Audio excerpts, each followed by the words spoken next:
Amici sportivi, buon pomeriggio. Sono Vito Couture, direttore della pagina culturale della mia Sicilia.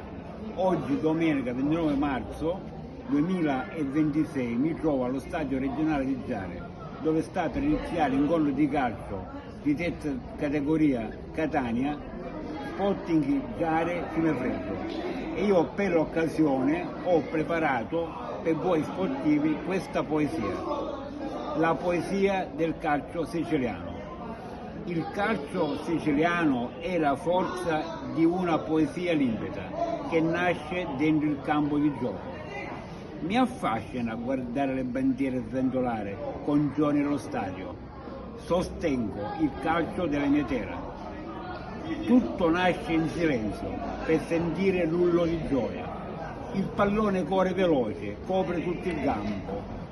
Con un tiro di classe la rete si gonfia per far sognare il calcio siciliano. La mia passione la dipingo in verse, fotografia calcistica della mia terra, che poeticamente sta crescendo. Buon pomeriggio a tutti, grazie.